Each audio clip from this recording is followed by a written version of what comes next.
Ray, ജോയന്ന, അവരുടെ മകൾ ആന വീട്ടിലേക്ക് പോകും വഴി ബാത്റൂമിൽ പോകാൻ ഗ്യാസ് സ്റ്റേഷനിൽ വണ്ടി നിർത്തി.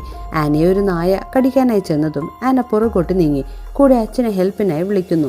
റേ നായയുടെ ശ്രദ്ധ തിരിക്കാൻ ഒരു കല്ലെടുത്തെറിഞ്ഞു. നായ പേടിച്ചോടിയതും ആനയും പേടിച്ച് നിലത്തേക്ക് വീഴുന്നു. ആനയെ രക്ഷിക്കാൻ റേയും കൂടെ ചാടി. എന്നാൽ റേയുടെ തലയ്ക്ക് അടിയേറ്റ് മയങ്ങി വീഴുന്നു. അല്പസമയം കഴിഞ്ഞ് കണ്ണു തുറന്നപ്പോൾ ആനയുടെ കൈയൊടിഞ്ഞിട്ടുണ്ട്. വേഗം തന്നെ അടുത്തുള്ള ഹോസ്പിറ്റലിൽ കൊണ്ടുപോയി. ആനയ്ക്ക് CT സ്കാൻ എടുക്കാനായി പറയുന്നു. ഒരു പാരന്റിനെ കൂടെ പോകാൻ കഴിയൂ.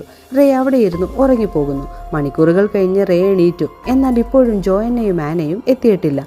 ഷിഫ്റ്റ് മാറിയതുകൊണ്ട് അവിടെയുള്ള നഴ്സിന് റേ അറിയുകയുമില്ല. റെക്കോർഡ്സിൽ ചെക്ക് ചെയ്തപ്പോൾ ആന എന്ന കുട്ടിയെ ഇവിടെ അഡ്മിറ്റ് ചെയ്തിട്ടില്ലെന്ന് പറയുന്നു. റേ അവിടെയുള്ള ഡോക്ടേഴ്സിനോടും ഒഫീഷ്യൽസിനോടും ദേഷ്യം പിടിച്ച് ചോദിക്കുന്നു.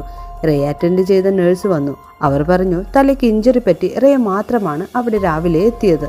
നഴ്സ് പറയുന്നത് കേട്ട് റേക്ക് ദേഷ്യം പിടിച്ചു. നഴ്സിന്